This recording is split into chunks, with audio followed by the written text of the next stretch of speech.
Check तो करते हैं कि गूगल पे जो मोस्ट सर्च वर्ड है वो क्या है। सर आप अंदाजा लगाएं वो क्या होगा यूके के अंदर। यूके के अंदर मतलब आप पाकिस्तान खैबर पख्तूनख्वा वाली बात करते तो फिर तो मैं बता देता आपको वहां पे क्या हो सकता है। ठीक है, अभी जो समझदार है वो समझ गए होंगे। और कॉलेजेस में मतलब ये सिलेक्शन का भी बता दें कि लोग मतलब इसको सेलेक्ट कैसे करें, डिग्री कौन सी, कोर्स कौन सा सेलेक्ट करें, और लोग इसमें कौन से मिस्टेक्स करते हैं वो भी हाईलाइट कर दे, और फी जो है वो कितनी पे करनी होती है। ठीक है, और वो उनके हिसाब से पता क्या है सर, अब आप है ना, हाँ, आपको मैंने पकड़ के ले जाना है और उनको जाके ना यूनिफॉर्म पहना देना है, एक बंदूक पकड़ा देनी है कि ये बंदा जो है बस अब आर्मी में भर्ती हो गया। तो ऐसी बात नहीं है, मतलब इस तरह का काम नहीं करना। आपकी थोड़ी सी मतलब इतनी ज्यादा नहीं है सर, थोड़ी सी रिसर्च जो है ना, थोड़ी सी नौ हो बंदे को खुद भी होनी चाहिए। तो वो नौ आप ये वीडियो देख के ले सकते हैं, इतनी कोई मतलब रॉकेट साइंस तो हम डिस्कस नहीं कर रहे हैं। ये कौन लोग हैं ये जो लाइसेंस बेचते हैं, मतलब ये क्या ब्रिटेन के अंदर लोग जो लोकल है वो भी करते हैं ऐसा? सर बिल्कुल। अच्छा बिल्कुल, फर्ज करें अभी मतलब मेरी 2 कंपनी है। हाँ, अभी एक कंपनी का लाइसेंस है मेरे पास, मतलब मैं तो बेचने वाला, तो मेरे पीछे कोई ना पड़े। बता सर अस्सलाम वालेकुम जी, देसी पैसा पॉडकास्ट में एक बार फिर से आपको खुशामदीद। तो काफ़ी लोगों की आजकल मुझे कॉल्स आ रही हैं जब का मैं यूके आया हूँ कि सर आप कैसे गए हैं, किस वीज़ा पे गए हैं। लोगों के 100 तरह के सवालात होते हैं, और इस पॉडकास्ट का मकसद जो है हमने मतलब ये रखा है कि लोगों को एक आगाह किया जाए कि क्या क्या उनकी वीज़ा ऑप्शंस हैं, इधर आके जॉब्स की क्या सूरत हाल है, इधर आके फिर जॉब्स के अलावा उनके पास क्या क्या ऑप्शंस हैं, क्या फ़ायदे हैं, क्या नुकसानात हैं। तो आज जैन शाह साहब, सबसे पहले तो आपको वेलकम पॉडकास्ट में। एक बार फिर से आपने टाइम निकाला अपनी ज़ाती मसरूफियात से, मैं देखता रहता हूँ आपकी एक्टिविटीज़ आजकल, लेकिन still I am very thankful कि आप हमें एक वीक में एक दिन हमारे लिए निकाल लेते हैं ताकि जो है वो एक प्रोडक्टिव से डिस्कशन हो जाए जो कि लोगों के लिए भी फ़ायदा मंद हो। तो क्या हाल है सर, सबसे पहले तो बताएं आपका। हाल बहुत अच्छे हैं। आप सिर्फ जब आता हूँ आप चाय पिला देते हैं, तो सर साथ में कुछ समोसे वगैरह बना लेता है, पकौड़े बना लेता है, लाइक कुछ तो होता है। अब हम पाकिस्तान में तो नहीं है ना जो इधर समोसे शमोसे आपको कोई किसी शॉप से ला के ले आएंगे। इधर तो हम तो सर स्टूडेंट हैं खुद, जो बस खुद खाते पीते हैं वही मेहमानों को देते हैं। देखें, डिफ्रेंशिएट नहीं करते हम अपनों में और मेहमानों में या किसी भी बंदे में। हमारे लिए सब बराबर हैं, हमारे जैसे ही हैं सब भी। सर बरल ठीक है, जो आप खिला देते हैं हम खा लेते हैं at the end of day. चले अगली पॉडकास्ट में ये गिला भी सर आपका दूर कर देंगे, कुछ ना कुछ जो है ना कोई डिफरेंट ट्राई करते हैं अगली पॉडकास्ट में। चाय के अलावा कॉफी सर पियेंगे? नहीं सर, काफी तो ये गोरों के काम है, मतलब वो तो पता नहीं कैसे पी लेते हैं। हमारी पॉडकास्ट का नाम भी देसी पैसा पॉडकास्ट है ना, तो कुछ देसी होना चाहिए, मतलब चाय होनी चाहिए। साथ में समोसों का जिक्र भी मेरे ख्याल से आपने इसीलिए किया, ये नहीं बोला कोई सैंडविच हो या कुछ इस तरह की चीज़ हो। सर काफ़ी में लोग ना वो एस्प्रेसो टाइप पीते हैं। वो एस्प्रेसो तो बंदा मतलब वो जो एस्प्रेसो की शॉट होती है जिसमें सिर्फ कॉफ़ी होती है, मिल्क वगैरह तो होता ही कोई ऐसा ही है। तो मैं तो ऑब्वियसली वो होती इतनी की शॉट है तो उसमें बंदा कोई चीनी शीनी तो नहीं डाल सकता। वो बड़ा मतलब बंदे पता नहीं अपने ऊपर ये जुल्म कैसे कर लेते हैं, ये मुझे तो आज तक समझ नहीं। चले छोड़े सर, करते हैं इसके बारे में हम क्या कॉफ़ी को चाय को उनके जुल्म शुल्म खुद पे डिस्कस करना शुरू हो जाए। हम वो जुल्म डिस्कस करते हैं जो लोग जो है वो खुद पे समटाइम्स कर बैठते हैं गलती से, और इधर आकर फिर पछता रहे होते हैं कि यार ओहो ये किधर आ गए हैं, क्या करने चाहिए। तो सबसे पहले तो ये बताएं मुझे कि यूके आने के लिए या किसी भी कंट्री जाने के लिए, फॉर एग्जांपल हम अभी यूके में आए तो इन कॉन्टेक्स्ट ऑफ यूके बात कर लेते हैं, बाकी सारी कंट्रीज में भी वैसे वीज़ा कैटेगरीज होती होंगी। तो स्पेसिफिकली यूके में आने के लिए एक लीगल वे में क्या क्या ऑप्शंस हैं बंदों के पास, मतलब पाकिस्तान से, इंडिया से, बांग्लादेश से, लाइक जितने भी ईस्टर्न मिडल ईस्ट कंट्रीज़ वगैरह से लोग आ रहे होते हैं अपने सोर्स ऑफ इनकम के लिए या स्टडी के लिए, मोस्टली तो सोर्स ऑफ इनकम के लिए आते हैं। तो उनके पास क्या क्या वीज़ा ऑप्शंस हैं, क्या क्या ऐसे रूट्स हैं जो वो अपना सकते हैं और आके एक लीगल वे में अपना एक अच्छा जो है वो फ्यूचर सिक्योर कर सकते हैं। सर आपने उसके अंदर एक वर्ड यूज़ किया, लीगल वे। लीगल वे, हाँ, तो वैसे तो 2 तरीके हैं, एक तो डंकी लगाने का तरीका नहीं सर यूके अब डंकी लगा के तो नहीं आ सकते ना, वो तो यूरोप वाली कैटेगरी है ना सर। हाँ, तो नॉर्मली हम उन चीज़ों को डिस्कस भी नहीं करते। नहीं हाँ नहीं, हमारा कोई इलीगल धंधा कोई कुछ भी नहीं है। जो होगा 100% जेन्युइन, 100% प्रैक्टिकल होगा, 100% लीगल होगा। आपको कोई रिस्क टेकिंग वाली बात नहीं है उसमें। तो दूसरे सर लीगल तरीके के अंदर तो मेरे ख्याल में जो आजकल जो है वो 2 तरीके हैं। अच्छा, मतलब जिस बंदे का कोई लिंक नहीं होता, अभी ऑब्वियसली एक बंदे की शादी किसी ब्रिटिश सिटीजन से हो गई है या कैनेडियन सिटीजन से या यूएस सिटीजन, उसकी तो लाइन ही और बनती नहीं नहीं, उसको तो हम डिस्कस भी नहीं है। कर रहे बिल्कुल, ना। तो हम मतलब ये डिस्कस करेंगे जिसका कोई नहीं होता वो जो कैसे एक बंदा अगर मैरिड भी है तो फिर भी वो still he is in Pakistan, है। ऐसा ही है। और पाकिस्तानी जो है उसका पार्टनर भी पाकिस्तान से ही है। बिल्कुल सर, उसके 2 तरीके हैं। एक है student visa route student visa route, और दूसरा है आपका skill worker route. Skilled worker visa route और हाँ। Student visa route. तो ठीक है। Because student as a student आपने भी अभी रिसेंटली आपने ज्वाइन किया मुझे। जी जी, ऐसे ही है, ठीक है। बिल्कुल ऐसे ही है। तो स्टूडेंट वीज़ा रूट के हवाले से फिर मैं आपसे ये डिस्कस कर लेता हूँ। तो स्किल वर्कर का मुझे पता है, तो वो ऑब्वियसली फिर आप उसके हवाले से सवालात कर लीजिएगा। हाँ हाँ, तो स्टूडेंट वीज़ा रूट पे फर्स्ट ऑफ ऑल ये बताइए कि पाकिस्तान में बंदे की क्या लास्ट क्वालिफिकेशन होनी चाहिए। तो स्टूडेंट वीजा रूट में सबसे, अब या तो लोग आते हैं ग्रेजुएट पे, है। अंडर ग्रेड पे, ठीक है, या फिर लोग आते हैं पोस्ट ग्रेड पे। तो पाकिस्तान से FAFSC करके, पाकिस्तान से FAFSC करके या फिर बैचलर्स करके लोग जो है या मास्टर्स के लिए सही है, या यहाँ पे अंडर ग्रेड के लिए वो अप्लाई कर सकते और मास्टर्स वाले PhD भी हैं। मास्टर्स वाले PhD के लिए भी ठीक apply हो कर गया। सकते हैं। ऐसे ही है। तो मिनिमम जो रिक्वायर्ड एजुकेशन है वो तो हमने ये डिसाइड Intermediate। कि वो 12 जमातें पढ़ी हो। 12 जमातें पढ़ी हो, आपने हाँ। FA किया हो, ICOM किया हो, ICS किया हो, FSC की हो, pre medical, pre engineering, that doesn't matter. Just आपका ये है कि आपकी जो एक हायर सेकेंडरी एजुकेशन है ना, जिसको हम इंटरमीडिएट कहते हैं, 12 कहते हैं देसी जुबान में, देसी पैड़ा देसी थे, हाँ। देसी वर्डिंग यूज करते हैं ना। हमारे पॉडकास्ट का भी जो है वो थोड़ा नाम कायम रहे, थीम है जो है, देसी थीम है हमारा। तो देसी जुबान में ये है कि बंदे ने अगर 12 की हो तो वो स्टूडेंट वीजा रूट के through UK as a student visa पे आ सकता है। अच्छा, तो उसके बाद अच्छा फिर उसको कोई आइट्स का टेस्ट देना पड़ता है। ये बताइए कि आइट्स क्या होता है और उसमें क्या क्या आप मतलब टेस्ट किस तरह का होता है और उसमें आपको मिनिमम कितना स्कोर करना होता है। स्टूडेंट वीजा के लिए जो आइट्स है ना, अब सबसे पहले मैं बताता चलो कि आइट्स होता क्या है। ये एक इंग्लिश लैंग्वेज टेस्ट होता है जिसमें आपकी जो इंग्लिश लैंग्वेज कैपेबिलिटीज़ है ना, जिसमें आपकी लिसनिंग आ जाती है, स्पीकिंग आ जाती है, रीडिंग आ जाती है, राइटिंग आ जाती है। ये 4 चीज़ें लैंग्वेज, किसी भी लैंग्वेज के रिलेटेड ये 4 चीज़ें जो हैं तो वो ये हो गया होती हैं। सुनना, सुनना, बोलना, और लिखना पढ़ना। और पढ़ना। ठीक हो गया। ये 4 चीज़ें आ गई, ठीक है। अब इनको जो है वो डील करता है ब्रिटिश काउंसिल। ठीक है, ब्रिटिश काउंसिल मींस के UKVI, सही है। ठीक है। अब आइट्स फिर 2 तरह के होते हैं, एक जनरल होता है, एक एकेडमिक होता है। ठीक है, अब जो बंदा स्टूडेंट वीजा पे आ रहा है ना, उसको एकेडमिक आइट्स देना है, सही ठीक है। अब इसमें लिसनिंग के 9 बैंड्स होंगे, राइटिंग के 9 बैंड्स होंगे, रीडिंग के 9 बैंड्स होंगे और स्पीकिंग के 9 band bands. Mean total score इसका 9 होता है। बैंड मींस टोटल स्कोर इनका पर जो है वो मॉड्यूल भी 9 होगा, ठीक है। और ओवरऑल फिर वो एवरेज भी आपका आउट ऑफ 9 ही कैलकुलेट होगा। सही हो गया। तो जो मिनिमम रिक्वायरमेंट है ना बैचलर्स के लिए, मतलब अगर कोई बंदा अंडर ग्रेड के लिए आ रहा है 12 जमातें पढ़ के, उसकी तो मिनिमम रिक्वायरमेंट है वो है 5.5, 9 में से 5.5। 9 में से 5.5। ठीक है, और जो बंदा अगर मास्टर्स के लिए आ रहा है उसकी फिर जो है वो मिनिमम हो जाती है आपकी जी 6.5। 6.5। कुछ यूनिवर्सिटी 6 मांगती हैं, कुछ यूनिवर्सिटी 6.5 मांगती तो ये यूनिवर्सिटी टू यूनिवर्सिटी हैं। ये यूनिवर्सिटी टू यूनिवर्सिटी भी डिपेंड करता है। आपका मास्टर्स पे आ रहे हैं तब भी डिपेंड करता है, अंडर ग्रेड पे आ रहे हैं तब भी डिपेंड करता है। हर यूनिवर्सिटी के लिए फ़र्क है। वो हर यूनिवर्सिटी की वेबसाइट पे इंफॉर्मेशन पड़ी होती है कि उनकी आइट्स रिक्वायरमेंट जो है वो क्या है। ठीक है, तो ये ऑब्वियसली पहली स्टेज है कि बंदे ने 12 जमातें ज़रूर पढ़ी हो। 12 जमातें ज़रूर पढ़ी हूँ। अगर वो नहीं पढ़ा हुआ तो फिर उसका कोई सबब नहीं है। फिर तो कुछ नहीं, स्टूडेंट वीज़ा पे तो नहीं आ सकता। ठीक है, और दूसरी रिक्वायरमेंट ये है कि वो बंदा आइट्स करे, आइट्स और आइट्स में उसके मिनिमम हमने ये किया कि 5.5 बैंड जरूर। 5.5 ऑन एवरेज आप 6 कर लें। ऑन एवरेज आप 6 कर, On लेकिन average 5.5 पे भी काम चल रहा है। 5.5 में भी काम चल जाता है यूनिवर्सिटीज़ में। मैं काफ़ी सारे ऐसे स्टूडेंट्स को, ऐसी यूनिवर्सिटीज़ का मुझे पता है जो 5.5 बैंड ओवरऑल जो है आइट्स का स्कोर वो एक्सेप्ट करती हैं। अच्छा, ये हमारी एक किस्म की पहली स्टेज है। तो ये बताइए कि आइट्स के टेस्ट के ऊपर कितना खर्चा आता है, बिकॉज हम साथ साथ खर्चा भी डिस्कस करते रहे,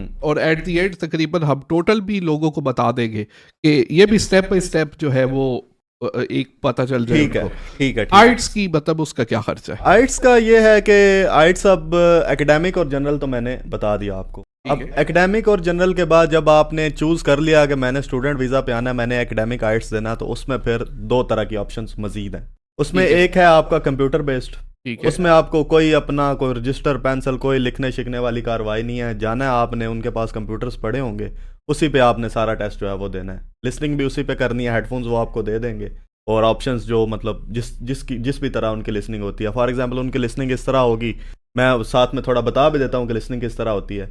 अब जैसे मैं और आप फॉर एग्जांपल बात कर रहे हैं कि मैं कहता हूँ कि दिस रिमोट हैज़ 4 बटन्स, ठीक है, अब पीछे ऑडियो चल रही होगी, आपने बस उसको सुनना है, नीचे एमसीक्यूज आ जाएगा कि उस बंदे के हाथ में जो रिमोट था उसके कितने बटन्स थे, ठीक है, अब आपने 4 पे क्लिक कर देना। तो इस तरह उसकी लिसनिंग होती है। अब लिसनिंग, रीडिंग, राइटिंग, ये तीनों चीज़ें आपकी कंप्यूटर पे होंगी, और स्पीकिंग ऑब्वियसली ऑनलाइन हो जाएगी आपकी, या फेस टू फेस हो जाएगी। मोस्टली जो कंप्यूटर बेस्ड होती है उसमें ऑनलाइन ही होती है, एक बंदा आपको स्काइप कॉल पे या जूम मीटिंग कॉल पे ज्वाइन कर लेता है, और को 5-7 मिनट की वो आपके साथ एक डिस्कशन कर लेता है। अगर आपका मतलब वो चेक कर लेता है आपकी फ्लुएंसी कैसी है, आपकी ग्रामर कैसी है, आप प्रोनाउंसिएशन कैसी है आपकी, तो ये सारी चीज़ें उसमें जो हैं वो जज की जाती है। अब कंप्यूटर बेस्ड की जो फ़ी है ना, वो रिटन एग्ज़ाम से थोड़ी सी कम होती है। अब जिस हिसाब से चेंज होती रहती है, जब मैंने दिया था तो तब जो कंप्यूटर बेस्ड था वो 52,000 का था, ठीक है, 52,000 Pakistani rupees, 52,000 Pakistani rupees computer based. हाँ, तो अगर कोई और किसी कंट्री से है तो गूगल से जाके कन्वर्ट कर सकता है। और जो रिटन बेस्ड है उसकी कॉस्ट जो है वो 5-7 हज़ार ज़्यादा होती है। मेरे टाइम पे उस टाइम 58,000 थी। ठीक है, और दोनों में से आप क्या समझते हैं कि कौन सा देना चाहिए? ये डिपेंड करता है बंदे पे। अब मेरे जैसा बंदा है जिसको लिखने शिखने से मतलब उसकी जान जाती है, और शुरू से ही वो एक मतलब टेकी गाय है, ठीक है, कंप्यूटर्स में, मोबाइल्स फ़ोन्स में उसने ज़िंदगी गुजारी है, तो मेरे लिए तो ये कंप्यूटर पे टाइप करना आसान है बजाय इसके कि मैं जो है वो लिखूँ।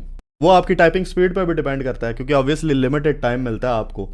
तो कुछ लोग जो है, मोस्टली लोग, बल्कि मैं कहता हूँ 70% लोग जो है वो रिटन बेस्ड उसको प्रायोरिटाइज करते हैं, क्योंकि उन्होंने मतलब सारी उम्र अपनी एग्ज़ाम राइटिंग और ये वो सारा कुछ ऑन पेपर ही की होती है। अब चूंकि हम लोग यूनिवर्सिटी स्टूडेंट्स थे, हमने अपना अंडरग्रेड कंप्लीट किया था उस टाइम पे, और हमें मतलब 4 साल हो गए थे रेगुलर असाइनमेंट्स बनाते ही वो, तो मैंने कहा अब क्या बंदा जो है रिटर्न शुरू हो जाए, और ये पर्सन टू पर्सन डिपेंड करता है। मैं इस पे मतलब ये नहीं कह सकता कि लेकिन दोनों में फर्क कोई नहीं, दोनों में कोई फर्क नहीं है, कोई जमीन आसमान का फर्क नहीं है। सही है। सिर्फ फर्क ये है कि एक जगह आप कंप्यूटर पे वही सवालात कर रहे हैं, और एक दफा आप जो है वो कागज पेंसिल पे वही सवाल। और ये आपने बोला कि ये बंदे की पर्सनल प्रेफरेंस, ये बंदे की पर्सनल प्रेफरेंस, और इस पे हम ये कर लेते हैं कि लेट्स से कि तकरीबन ऑन एवरेज इस पे 55,000 का खर्चा हो जाता है, 55,000 पाकिस्तानी रुपीस, 55,000 का। अब शायद 60 हो जाए, चले 5 पड़ा, ये रेट चेंज होते रहते हैं। ठीक है। अच्छा, उसके बाद जो है आप पाकिस्तान में कोई मेडिकल एग्जाम भी देना पड़ता है? मेडिकल एग्जाम, हाँ, स्टूडेंट वीज़ा में ये होता है कि अब यूके में अगर आप एंटर हो रहे हो ना, तो वो यूके वीज़ाज एंड इमिग्रेशन का एक रूल है कि अगर कोई भी बंदा 6 माह से ज़्यादा जो है वो यूके में स्टे है उसका, तो उसको एक टीबी टेस्ट, टीबी सर्टिफिकेट लेके आना पड़ता है अपने साथ, जिसका ये सीन है कि आपने सिर्फ जाना है, आपका चेस्ट एक्सरे होगा, और चेस्ट एक्सरे की रिपोर्ट वो आपको दे देंगे, और नीचे लिख देंगे कि दिस पर्सन मतलब इसको ट्यूबरक्लोसिस नहीं है, इसको टीबी शीबी की इस तरह की कोई इसकी टीबी इसका नेगेटिव है, तो मतलब he is ready to travel to UK. तो उसके अंदर पहले तो ये बताइए कि मैं ये आपसे पूछना भूल गया कि आइट्स जो है वो बुक कहाँ पे की, अगर किसी ने आइट्स देना है तो वो कहाँ पे जाके बुक करेगा, उसके सेंटर किधर है? वो सिंपली जो है वो जाए अपना गूगल पे लिखे ब्रिटिश काउंसिल आइट्स, ठीक है, आइट्स को ऑब्वियसली ब्रिटिश काउंसिल डील करता है, तो वहाँ पे जाके उसका अपना नियरेस्ट सेंटर चूज़ कर ले। अगर फॉर एग्जांपल एक बंदा इस्लामाबाद बेस्ड है तो इस्लामाबाद में भी सेंटर है, लाहौर में भी सेंटर है, इवन जो मतलब छोटे अजला हैं जैसे गुजरात हो गया, मंडी भाउद्दीन हो गया, तो अभी तो यहाँ पे भी जो बीकन हाउस स्कूल्स हैं उनके अंदर सेंटर्स बने हुए हैं, और वो भी मतलब सेम टू सेम, ऐसा नहीं होता। अब काफ़ी सारे लोग ऐसे कहते हैं जी लाहौर में दो तो आसान होगा, इस्लामाबाद में दो तो मुश्किल होगा, तो इस तरह की ये सारे मिथ्स हैं, इनमें कोई 1% भी जो है वो सच्चाई नहीं है। फीस चीज़ का भी कोई फर्क फी भी सेम है, सब कुछ सेम है, बुकिंग प्रोसीजर भी सेम है, सिर्फ आपने सेंटर अपनी मर्जी का चूज़ कर, जो आपका करीब है, जो आपका फिजिबल है। अब एक बंदा फॉर एग्जांपल किसी गांव से ताल्लुक़ रखता है, लेकिन उसने मतलब वो इस्लामाबाद में रह रहा है या लाहौर में रह रहा है, तो वो मतलब वहाँ की बुकिंग करवा सकता है, या आपने मतलब जो भी सेंटर उसको उन दिनों पे नज़दीक पड़ रहा है वो वहाँ की बुकिंग करवा सकता है। तो अभी पाकिस्तान से फ़र्ज़ करें कि आपने टीबी टेस्ट करना है, तो टीबी टेस्ट में पाकिस्तान के कौन कौन से सेंटर है? टीबी टेस्ट में जिस भी मुल्क के लिए आपने अपना आपको सर्टिफिकेट चाहिए होता है, अब ज़ाहिर है आप मैं अपने मोहल्ले में कोई डॉक्टर है उसको जाके तो बोलूँगा नहीं कि भाई मेरा चेस्ट का एक्सरे लो, मैंने चाहिए। उनके सेटिस्फाइड होंगे, रिकग्नाइज्ड इंस्टीट्यूट्स होंगे जो मतलब पहचाने जाते होंगे। अब जैसे फॉर एग्जांपल आप ईबे अमेज़ॉन करते हैं, ठीक है। अब आपके पास एक बंदा है, वो आपको बोले कि भाई मैंने ईबे अमेज़ॉन सीखा है, लेकिन मैंने कैसे सीखा है, मैंने google.com पे सर्च करके जो भी पहली लाइन आई है वो मैंने पढ़ ली है। ऐसे तो नहीं ना ईबे अमेज़ॉन सीखा जाता। तो या और कोई भी मतलब आप एग्जांपल ले लें, या एक बंदा कहता है कि मैंने जो है वो मैट्रिक किया हुआ है। कैसे मैट्रिक किया हुआ है, घर में मैंने किताबें पढ़ी हैं, बस किताबें मैंने पढ़ ली हैं, लेकिन मेरे पास कोई रिकग्नाइज्ड डिग्री नहीं है। तो वो तो मतलब उसके रिकग्नाइज सेंटर है कहाँ पे पाकिस्तान? उसके रिकग्नाइज सेंटर बेसिकली 3 है। UKVI की वेबसाइट पे, यूके वीज़ा एंड इमिग्रेशन की जो वेबसाइट है उसके ऊपर भी लिखे हुए हैं। लेकिन जो 3 सेंटर्स हैं उनमें से एक है जी अपना क्या नाम है, डॉक्टर अरशद हेल्थ एसोसिएट्स है, एक IOM है, और तीसरा जो है वो है अपना अल अजीज़ मेडिकल की 2 ब्रांचेज़ हैं।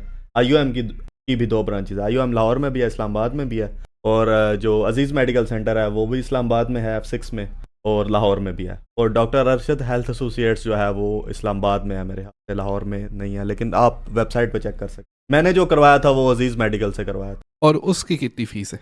उसकी फ़ीस है तकरीबन 15,000 रुपये। 15,000 रुपये, ठीक है। 15,000 अभी उस पर लग गया आप? 15,000 उस पर। अच्छा, फिर उसके बाद आप जो है वो एडमिशन के लिए अप्लाई करते हैं? हाँ, ये सारी डॉक्यूमेंटेशन आपकी कंप्लीट होती है, उसके बाद आप एडमिशन के लिए नहीं, एडमिशन के लिए नहीं, ये बेसिकली वीज़ा रिक्वायरमेंट होती है। जो अपना जो टीबी टेस्ट है ना, आप पहले करा लो या बाद में पहले करवा लो, बाद में करवा लो, लेकिन चाहिए तो है ही आपको। हाँ, ये वैलिड कितनी देर के लिए होता है टीबी टेस्ट और आइट्स? टीबी टेस्ट जो है वो 6 माह के लिए वैलिड होता है आपका, और जो आइट्स है वो 2 साल के लिए वैलिड। अच्छा, उसके बाद आपने यूनिवर्सिटी में या कॉलेज में एडमिशन करवा लिया? यूनिवर्सिटी में एडमिशन। तो यूनिवर्सिटी और कॉलेजेस में मतलब ये सिलेक्शन का भी बता दें कि लोग मतलब इसको सेलेक्ट कैसे करें, डिग्री कौन सी, कोर्स कौन सा सेलेक्ट करें, और लोग इसमें कौन से मिस्टेक्स करते हैं वो भी हाईलाइट कर दें, और फ़ी जो है वो कितनी पे करनी होती है, ठीक है, और वो पे कर देगा क्या? इसमें डिफरेंट यूनिवर्सिटीज़ की एक तो फ़ीस जो है वो डिफरेंट है। जैसे पाकिस्तान में कुछ स्कूल्स हैं या यूनिवर्सिटीज़ हैं, हर मॉड्यूल की हर प्रोग्राम की फ़ी डिफरेंट यूनिवर्सिटीज़ में डिफरेंट है। इसी तरह यूके में भी ऐसा ही है कि हर मॉड्यूल में, अब जैसे फॉर एग्जांपल किसी का बिज़नेस है, कोई लॉ की डिग्री कर रहा है या कोई बिज़नेस की डिग्री कर रहा है, तो 2 यूनिवर्सिटीज़ को वो कंपेयर कर सकता है। एक तो उनको रैंकिंग में कंपेयर कर सकता है, और दूसरा उनको फ़ी वाइज कंपेयर कर सकता है, किसकी फ़ी ज़्यादा है, कौन सी मतलब मेरे बजट में आ। एक चीज़ वो हो गई। दूसरा, जो लोग गलती करते हैं वो सबसे ज़्यादा गलती मैं समझता हूँ उस चीज़ में करते हैं जो वो अपना कोर्स चूज़ करते हैं, ठीक है। अब फॉर एग्जांपल एक बंदे का बैकग्राउंड जो है वो बिज़नेस से है ही नहीं, लेकिन उस यूनिवर्सिटी उसको कह रही है कि आपको प्रीवियस बिजनेस रिलेटेड कोई भी बैकग्राउंड नहीं चाहिए, ज़रा सा भी नहीं चाहिए, बस आपको हम प्रीवियस आपका कोई भी क्वालिफिकेशन है हम आपको एडमिशन दे देंगे। तो ऐसे मतलब झांसों में बिल्कुल ना पड़े, क्योंकि इधर आके आपको ऑब्वियसली असाइनमेंट्स मिलनी है, आपको टास्क्स मिलने हैं डिफरेंट। और असाइनमेंट के अलावा भी फ़र्ज करें वीज़ा जो आपका डिसीजन करने वाला है ये भी सोच सकता है कि यार ये जो बंदा जिसने डिग्री चूज़ की है इसके हवाले से तो इसका कोई बैकग्राउंड है ही नहीं। बिल्कुल ऐसा ही है।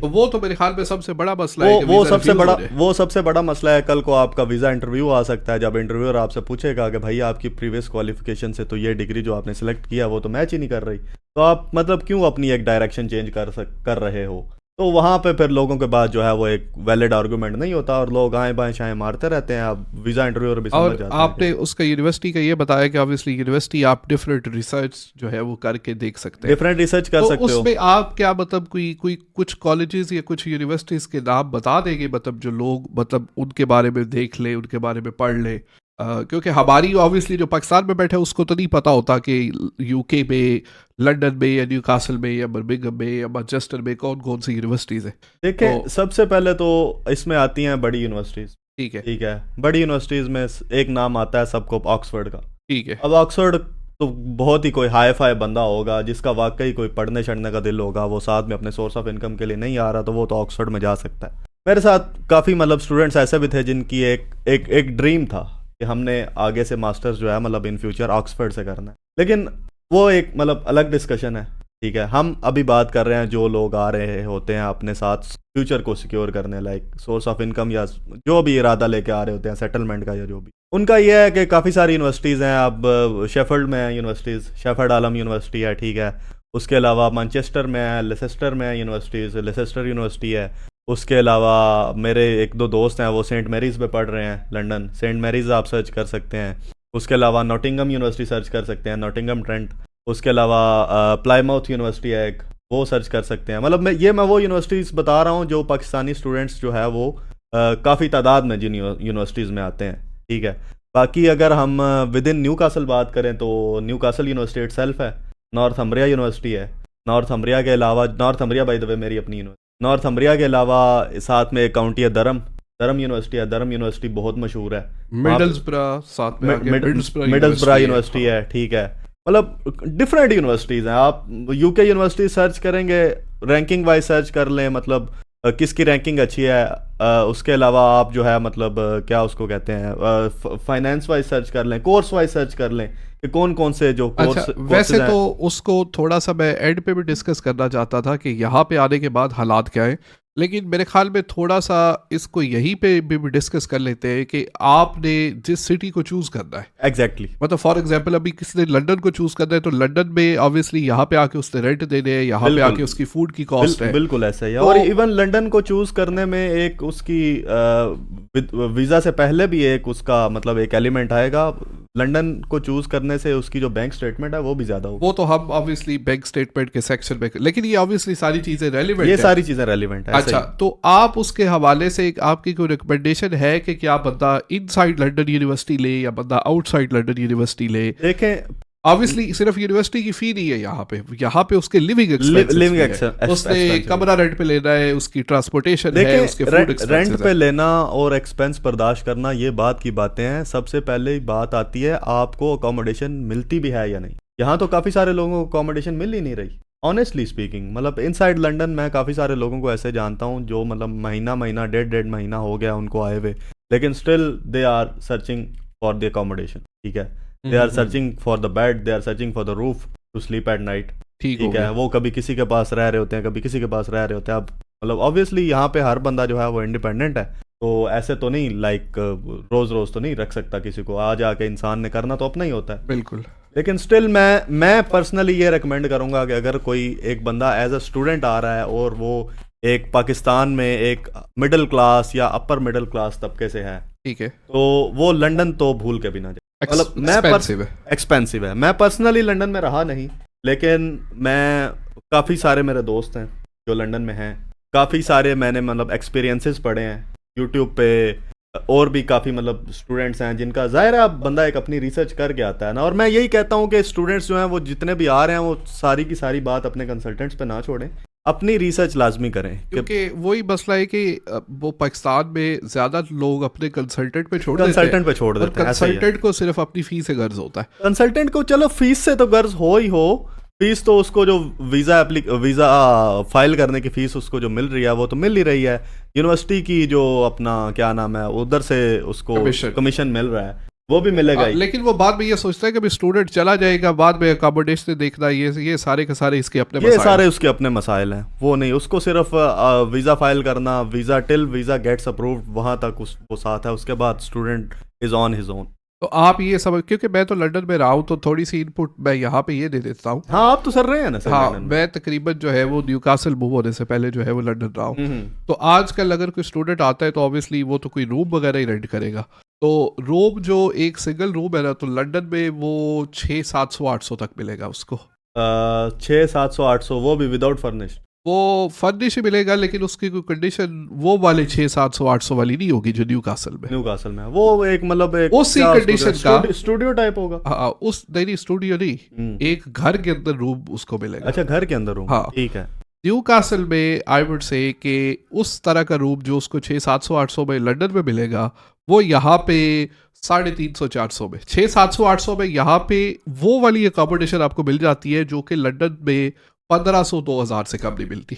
मतलब ये जो परसेंटेज का डिफरेंस है वो 50% जो है तकरीबन almost even I would Almost. से कि 50% से भी ज्यादा है, 50% से भी ज्यादा 50% से भी ज्यादा है। और देखिए ना, अगर एक बंदा यहाँ पे आके जॉब या सिक्योरिटी स्टार्ट करता है, वो तो बाद में हम बताएंगे क्या अपॉर्चुनिटी है, कितनी मतलब इनकम आ जाती है, फी भी पूरी होती है या नहीं होती।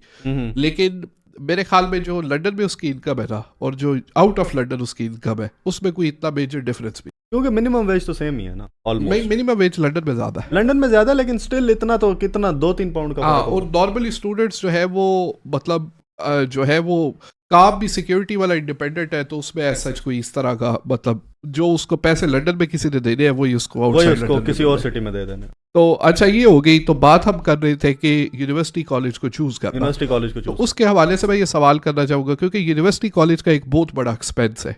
ऐसा तो ही है। ऑन एवरेज इस आप अंडर ग्रेजुएशन का भी बता दें, जिसने अंडर ग्रेजुएशन में आना है और जिसमें ग्रेजुएशन में आना है, उसकी तकरीबन जो है वो कितनी फी उसको पाकिस्तान से पे करना पड़ेगी एडवांस में।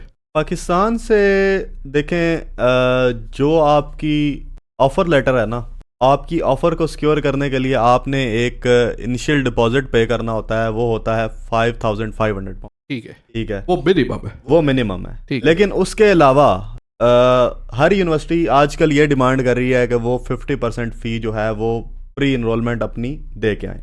50% मिनिमम। 50%। और वो कितनी अमाउंट बन जाती है? वो अमाउंट तकरीबन पाकिस्तानी रुपीस में, यूके में बता दे, फिर पाकिस्तानी रुपीस में बता देते हैं। यूके के हिसाब से मेरे ख्याल से हर यूनिवर्सिटी की जो मिनिमम है ना, वो तकरीबन 6,500 7,000 तक बन जाएगी। चले इसका हम 7,000 कर लेते हैं। 7,000 ये तकरीबन मेरे ख्याल में 25 लाख के करीब चला जाता होगा। 25 लाख के करीब ऐसे ही है। तो 25 लाख आपको फी एडवांस देनी है। 25 लाख आपको एडवांस देके अच्छा, फिलहाल हमारा जो तकरीबन है वो 50,000 तक खर्चा हमारा, 50,000 नहीं 75,000 तक खर्चा हमारा आइट्स टीबी टेस्ट का भी हो गया है। हाँ, और 26 कर लें, 26 तक हम पहुंच गए 26 लाख कर लें फीस समेत। फीस समेत। हाँ। और ये सिर्फ और अभी भी 50% हम ही है। ये एक एस्टिमेट लगा रहे हैं जो मिनिमम है, जो इससे ज्यादा भी हो सकता है। इससे ज्यादा भी हो, डिपेंड करता है यूनिवर्सिटी कौन सी है, डिग्री कौन सी है। डिपेंड करता है यूनिवर्सिटी कौन सी है, डिग्री कौन सी है। हर यूनिवर्सिटी के अपने अपने रूल्स एंड रेगुलेशंस हैं। कुछ यूनिवर्सिटीज़ 50% डिमांड करती हैं, कुछ यूनिवर्सिटीज़ 65% डिमांड करती हैं। लेकिन ये है कि एक रफ सा एस्टिमेट यही है कि 25 लाख तक ना आपको पे करके आना ही आना हो। 25 लाख वो, और वरना उसके अलावा यूनिवर्सिटीज़ आपको एनरोल ही नहीं करती। ठीक है। और टीबी टेस्ट और आइट्स डाल के आपके 26 हो गए। 26 हो गए। 26 लाख तक हम पहुंच चुके हैं। ऐसा ही है। अच्छा, यूनिवर्सिटी में आपका एडमिशन हो जाता है और यूनिवर्सिटी आपको एक कंफर्मेशन लेटर दे देती है, जिसको हम कैश लेटर बोलते हैं। कैश स्टेटमेंट बोलते हैं उसको, कहते हैं confirmation of approval for studies. ठीक है। अच्छा, वो आपके पास आ गया। वो आपके पास आ गया। अभी आपका अगला है कि आपने जो है वो एक रिक्वायरमेंट होती है, एक जो कि तीसरी बड़ी इसकी रिक्वायरमेंट है, वो है आपकी बैंक स्टेटमेंट। बैंक स्टेटमेंट ऐसा ही है। आपका टीबी टेस्ट हो गया, आइट्स हो गया, कैश लेटर हो गया, और चौथी रिक्वायरमेंट आपकी होगी बैंक स्टेटमेंट। ऐसा ही है। वीजा जमा कराने से पहले। वीजा जमा कराने से पहले। तो बैंक स्टेटमेंट का क्या हिसाब है? देखिए, bank statement is proof of funds. ठीक है। ठीक है।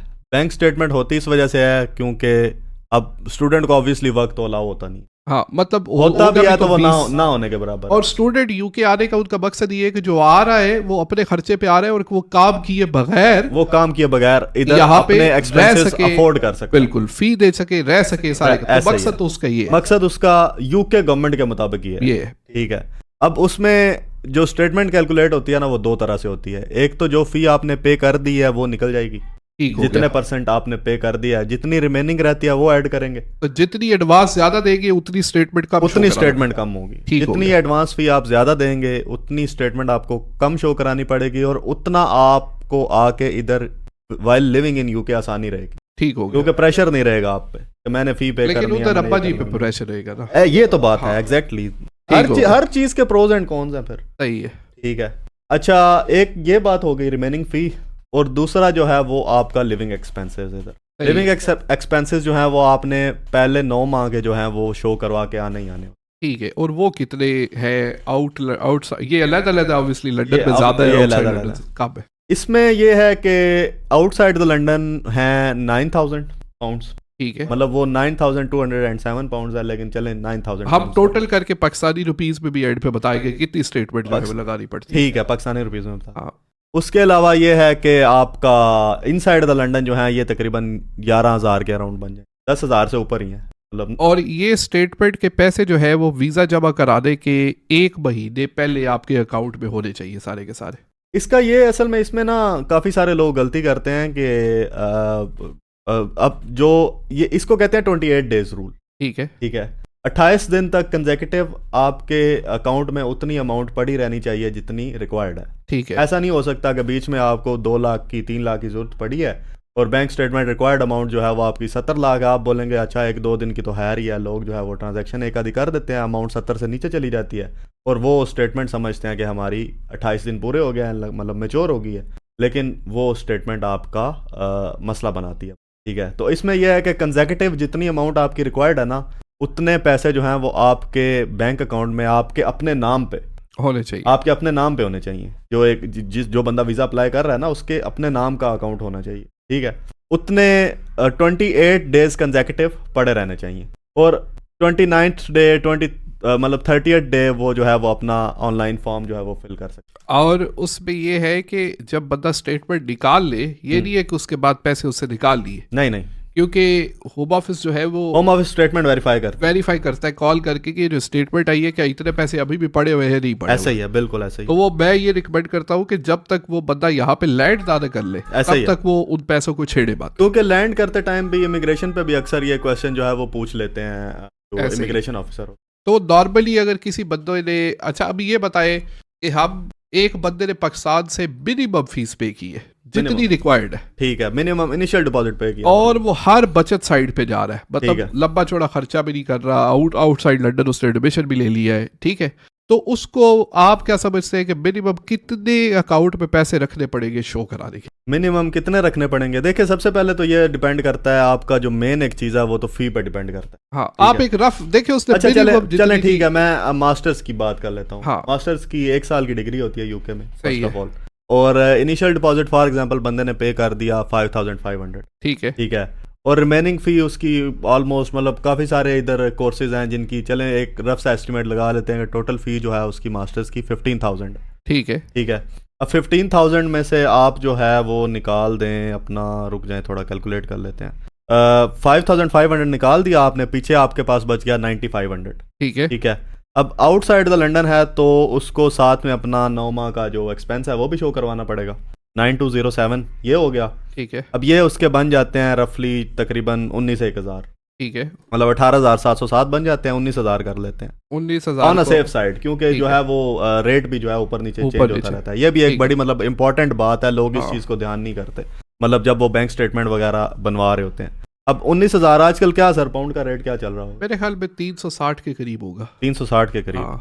तो ये जो है अमाउंट बन रही है 68 लाख 40,000। अगर मेरे ख्याल में 68 लाख बनती है ना, क्योंकि हमारी करेंसी इतनी फ्लक्चुएट होती है, ऐसा ही है, just to be on the safe side, कम से कम 75 तक होना, 75 जो है वो मेरे ख्याल में लाजमी होना चाहिए। 75 लाख जो है वो आपको लाजमी आपके अकाउंट में 28 डेज तक रखे, फिर उसके बाद स्टेटमेंट प्रिंट कर ले, और फिर अगर आपने पैसे मतलब आगे पीछे करने हैं तो फिर आप जो है वो लैंड होने के बाद उनको लैंड होने के बाद आगे पीछे करें, ऐसे ही। तो अभी फिलहाल हमने ये लगाया, जहां तक हमने बात की है दोबारा मैं उसको थोड़ा सॉर्ट ऑफ समराइज कर देता हूँ जहां तक मुझे समझ आई है।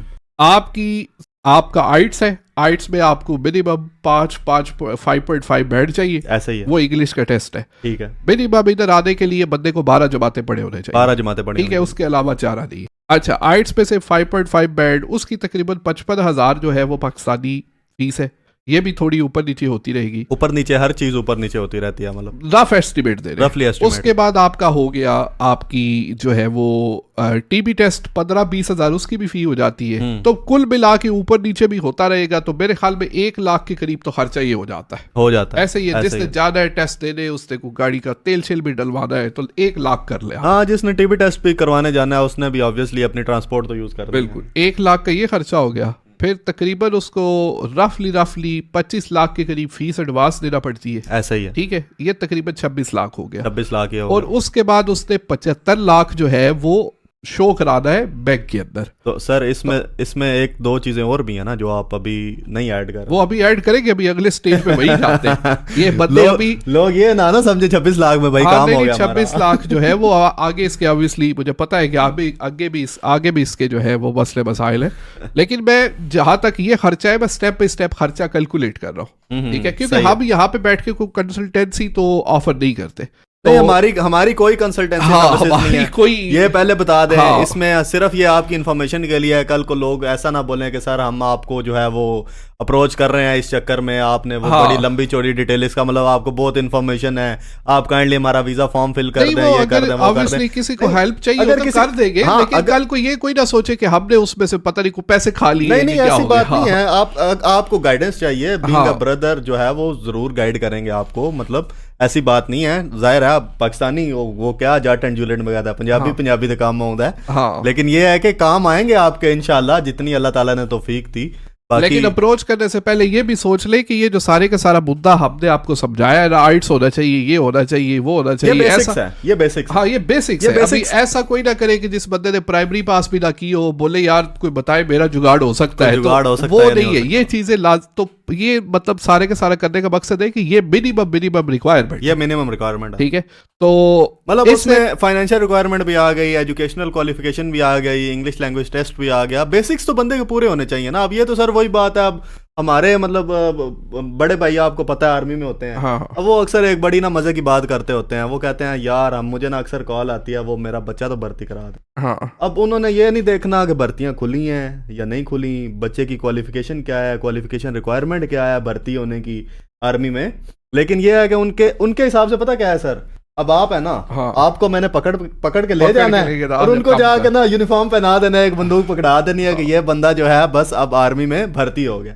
तो ऐसी बात नहीं है, मतलब इस तरह का काम नहीं करना। आपकी थोड़ी सी मतलब इतनी ज्यादा नहीं है सर, थोड़ी सी रिसर्च जो है ना, थोड़ी सी नौ हो बंदे को खुद भी होनी चाहिए, तो वो ना हो आप ये वीडियो देख के ले सकते हैं। इतनी कोई मतलब रॉकेट साइंस तो हम डिस्कस नहीं कर रहे हैं। इस तरह की अक्सर काफ़ी मेंटेलिटी वाले लोग जो है वो इतने चाहिए हैं कि वो खुद से रिसर्च नहीं करना चाहते, ट्रस्ट में। वो बोलते हैं कि दो बातें बताएं, वीज़ा लगेगा और कितने पैसे लगेंगे, लोग सिर्फ ये पूछना चाहते हैं। सर मैंने जब ऑब्वियसली लगवाया था ना, अब मतलब मैं ये नहीं चाह रहा कि पॉडकास्ट से थोड़ा डी ट्रैक हो जाए, लेकिन एक पर्सनल एक्सपीरियंस आपको बताता चलूं। मैं मतलब लोगों का ना पहला सवाल ही गलत होता था। मैंने जब किसी को बताना ना कि भाई मैंने मतलब फ्लाइट की टिकट वगैरह करवा लिया, मास्टर्स के लिए जा रहा हूँ, ये है वो है, कहाँ जा रहे हो, यूके जा रहे हो, अब लोग ये नहीं कह रहे थे कि मतलब इवन तो ये भी नहीं पूछते थे कौन सा वीज़ा पे जा रहे हो, क्या डिग्री है, ये वो, मतलब अब मेरा पढ़ाई से ताल्लुक है। लाइक लोग आगे से ना पूछना शुरू हो जाते हैं अपना जो है ना वो बीच में एक जुगाड़ बनाने के लिए कि भाई फिर वो कितना खर्चा आ जाता है इस पे, प्रोसीजर नहीं पता, कहाँ जाके एजेंट कौन है, ये कौन है, पे मिलेगा या नहीं। हाँ वही ना, मतलब क्या को गारंटी क्या है इस बात की। और खुद जो है वो पर सर आगे चलते हैं। आपकी ये स्टेटमेंट भी 28 दिन की आपने पूरी कर ली, उसके बाद आप जो है वो एप्लीकेशन फॉर्म फिल करते हैं जी, एप्लीकेशन वो तो ऑनलाइन ही फिल होता है, ऑनलाइन फिल होता है। यूके होम ऑफिस की वेबसाइट पे जाके आप सिर्फ उधर मतलब टायर 4 स्टूडेंट वीजा कहते हैं, ठीक है, इसको टियर 4 स्टूडेंट वीजा होता है, टियर 4 का फॉर्म फिल करते हैं, टियर 4 का फॉर्म फिल करते हैं। उसमें आपकी पर्सनल डिटेल्स वगैरह, मैरिटल स्टेटस, मतलब आपका एड्रेस, पासपोर्ट नंबर, ये वो सारी क्वालिफिकेशन डिटेल्स, जो कैश डॉक्यूमेंट आपको मिला होता है उसका कैश नंबर आपने एंटर करना होता है, लेकिन वो कोई मतलब सारी डिटेल्स आपके पास होती हैं, आपने सिर्फ उधर इनपुट करनी है। तो उसके बाद वो फिर आपको एक अपॉइंटमेंट बुक करने की ऑप्शन देता है वीज़ा सेंटर के अंदर, वीज़ा सेंटर के अंदर। तो वो वीज़ा सेंटर जो है वो मेरे ख्याल में मीरपुर है, इस्लामाबाद है, कराची है, लाहौर है। हाँ, ये पाकिस्तान में ये 4 जगहों पे, पाकिस्तान पे ये 3-4 जगहों पे है। और उसके अलावा वो वीज़ा सेंटर बुक करने का और जो इमिग्रेशन की जो वीज़ा अप्लाई करने की फ़ी है वो कितनी है? देखें, जब आप फॉर्म फिल करते हैं ना, अब मैं बता रहा हूँ वीज़ा की कार्रवाई, ठीक है, एडमिशन तक तो हमारा हो गया, ठीक है, अब हमने अप्लाई करना है वीज़ा, ठीक है, वीज़ा के लिए जो रिक्वायरमेंट्स है वो भी हमने पूरी कर ली है, सही है। अब इसके बाद जो मेनली जो फाइनेंशियल खर्चे हैं ना, ठीक है, वो 2 हैं आपके, ठीक है, ठीक है। एक तो आपका टाइम तो लग रहा है, ऑब्वियसली लग रहा है, दूसरा फाइनेंशियली आपने, लोगों पाकिस्तान के पास बहुत टाइम है, वो खर्चा इसको नहीं समझते। नहीं, दो ट्रांजैक्शंस जो हैं वो और आपने करनी है, ठीक है। अब इसमें यह है कि यूके आके या किसी भी कंट्री जाके आपने, एक तो पाकिस्तान तो है नहीं कि भाई सरकारी हॉस्पिटल चले गए तो आपको दवाई दे दी, ये वो हर मुल्क चलता है टैक्स पे, ठीक है। ठीक है, आपने अपना हेल्थ इंश्योरेंस जो है वो ऑलरेडी उधर से पे करके आनी हो। और वो कितनी, वो डिपेंड करता है एक तो आपके वीज़ा पे, अगर कितना आप लंबा है। कितना लंबा है, ठीक है। लेकिन पर ईयर जो है वो आजकल इन्होंने बढ़ाई है, पर ईयर अभी 1035 पाउंड्स का। तो वो तकरीबन है मतलब अगर एक बंदा 3.5 लाख साल का, 3.5 लाख साल का, अगर एक बल्कि इससे ज्यादा भी हो सकता है ना। अगर एक बंदा मास्टर्स पे आ रहा है ना, तो उसका बन जाएगा हाँ तकरीबन 3,72,000, 3 लाख एक साल के लिए। एक साल के लिए जो बंदा मास्टर में आ रहा है 3.5 लाख उसकी हेल्थ इंश्योरेंस होगा। 3.5 लाख हेल्थ इंश्योरेंस होगा। और जो बंदा ग्रेजुएशन में आ रहा है उसका तकरीबन तो फिर 9-10 लाख तक चला जाता होगा आराम से, ठीक है। आराम से बल्कि 9-10 लाख भी नहीं, ये बन जाता होगा 10.5 लाख, 10.5 लाख, 10.5 11 लाख ही आप कर लेना। 11 11 लाख मतलब जिसने FSC, अब जिसका मेरे ख्याल से मास्टर्स भी है उसका भी 3,70,000 नहीं होगा, थोड़ा सा ज़्यादा ही होगा, क्योंकि जो वीज़ा जो अलॉट होता है ना आपका वो साल का नहीं होता, उसमें 4 माह एक्स्ट्रा भी होते हैं। हाँ और तो वो अगर 3 साल आपने डाल लेना ऊपर। मतलब ग्रेजुएशन के कितने साल का वीजा होता है ग्रेजुएशन का? ग्रेजुएशन का जो वीज़ा होता है वो तो तकरीबन 3.5 साल का होता है। हाँ 3.5 साल का, तो वो मतलब समझ ले मेरे ख्याल में 12 लाख वो भी बन जाता होगा। हाँ 12 लाख वो बन जाता होगा, 4 लाख ये बन जाता 4 लाख ये बन जाता होगा। तो अगर आप FSC करके आ रहे हैं तो तो फिर 12 लाख। हाँ। अगर आप बैचलर्स करके आ रहे हैं तो 4 लाख। हाँ वो तो- आपके बच जाएगा। अगर आपने 12 जमातें पढ़ी हैं तो हाँ। ज़्यादा पैसे दें अगर आपने 16 जमातें पढ़ी हैं तो कम पैसे तो दें। यहाँ पे ये है कि आगे 27 में से 12 और डाले तो वो ये काम चली जाता है 39, मतलब तकरीबन 40 लाख के ऊपर उस बंदे के लिए जिसने आना है ग्रेजुएशन के अंदर, ग्रेजुएशन के अंदर, और 30 लाख उस बंदे के लिए जो आ रहा है तकरीबन मास्टर्स मास्टर्स के 30-31 लाख 30-31 जो लाख। मास्टर्स के अंदर आ रहा ऐसा ही है। है, 40 लाख जो है वो ग्रेजुएशन वाले के लिए चला जाता है। बिल्कुल ऐसा ही है। और फिर वीजा अप्लाई करना उसकी कितनी फी है? अच्छा, फॉर्म फिल कर लिया आपने, हेल्थ इंश्योरेंस पे कर दी, उसके बाद वो डायरेक्टली आपको ले जाता है आपकी अपॉइंटमेंट पे। ठीक है। अपॉइंटमेंट आपने बुक करनी होती है VFS के साथ। VFS stands for visa facilitation centre. ठीक है। वहाँ पे जिधर जाके वो देसी जुबान में, हाँ। देसी वर्ड मैं बार बार यूज़ कर रहा हूँ आज क्योंकि हमारा थीम है। हाँ देसी जुबान में जिसको आपने कहते हैं कि आपने जाके अपने फिंगर कराने होते हैं, फिंगर करा दे, ठीक है। बायोमेट्रिक्स कराने होते हैं बायोमेट्रिक्स जाके, करा ठीक दे, है। सही है। वो आपके बायोमेट्रिक्स करते हैं उधर, आपकी पिक्चर लेते हैं, आपका पासपोर्ट जो है वो कलेक्ट कर लेते हैं। अब उसकी फ़ी जो है वो उसमें भी डिफरेंट जो है वो वेरिएशंस आती हैं। कौन डिपेंड करता है कौन सी सर्विस लेते हो आप। अब मैंने तो मतलब मैं तो यही कहता हूँ सबको कि स्टैंडर्ड सर्विस ही लें, जो सस्ते से सस्ती जो सर्विस है वो लें। प्रायोरिटी, सुपर प्रायोरिटी, जी एक दिन में डिसीजन देंगे, हफ्ते के अंदर अंदर डिसीजन आएगा, ये सब जो है वो कमाई के तरीके हैं। ये पहले से आपको बता दें, मतलब आपकी थोड़ी बचत भी करवा दें। उसकी जो मतलब जो स्टैंडर्ड फीस है ना एक, वो है आपकी तकरीबन 1,70,000 कह रहा हूँ, 1,80,000, 2 लाख कर लें, चले 2 लाख ही 2 लाख तकरीबन उसकी फीस है स्टैंडर्ड की। तो अभी 12 जमातें पढ़ने वाले का 42 लाख पे काम चला गया, 42 लाख पे काम और चला दूसरे का 34 लाख पे आ गया। गया। दूसरे का हाँ नहीं 32 32 लाख पे आ गया, 10 लाख का फर्क है। हाँ 10 42 और 32। 42 और 32। अभी लेट सपोज कि आपका वीजा आ गया, ठीक हाँ है जी। अगला आपका खर्चा ऑब्वियसली को आपने को कपड़े जूतिए भी लेने हैं, मतलब आपने दंगा तो आना ही है, ठीक है। आज तो सर आप क्या बात है, आज पूरा प्लान करके आए हुए हैं कि बस सर ये पाकिस्तान से जो लोग है ना, तो मेरे ख्याल में एक हम सोच रहे हैं कि ये पूरी की पूरी पॉडकास्ट उस हिसाब से रिकॉर्ड की जाए कि लोगों को एक जो है वो पता चले कि फर्स्ट ऑफ ऑल खर्चा कितना आता है। कल को आपको कोई बंदा अप्रोच करे कि सर वो क्या प्रोसीजर है, आप उसको बस लिंक भेजे, बोले भाई देख लो, देखना उसने फिर भी को नहीं है, पता है मुझे, ठीक तो है। सर जो हम बताएंगे वो कहाँ से सुनना है उन्हें? हाँ वो तो बस आपसे पूछेंगे तो मैं तो सादे 2-3 जो है वो सवाल नहीं, अगर मैं फॉर एग्जाम्पल डिटेल में भी बताऊंगा, हाँ। फिर भी कल को जो वीजा वो अप्लाई करेगा या आइट्स बुक करने जाएगा, फिर भी जो उसने बार बार करना ही है, तो उससे बेहतर नहीं है कि आप एक ही दफा बस रिकॉर्ड करें, लिंक अपलोड करें, चलो भाई। नहीं सर वो सुनेगा नहीं ना, तो कल को असल में इस तरह के बंदे जो अप्रोच करते हैं वो अपने जानने वाले होते हैं। हाँ ये तो बात, तो वो जब तक उनको बंदा ना भी नहीं कर सकता, जब तक उनकी खारिश ठंडी ना हो उस वक्त तक बंदा बोल कुछ नहीं सकता। ये भी बात है। तो फिलहाल सर बात ये है कि अच्छा शॉपिंग पे बात ले आए। शॉपिंग तो मेरे ख्याल में तकरीबन कोई लाख तो शॉपिंग पे भी लग जाता होगा। 50,000 कर ले, आप सस्ता भी करते हैं, 50,000 चले कर ले, 50,000 हो गया। और टिकट जो है वो भी तकरीबन 1.5 लाख तो टिकट पे लग नहीं जाता आराम से। टिकट फिर डिपेंड करता है, हाँ मतलब ऑन एवरेज अब बात करें, चलो 1.5 लाख कर लो आप, नहीं 2 कर लो, 2 कर लो, ठीक है, 2 लाख वो हो गया।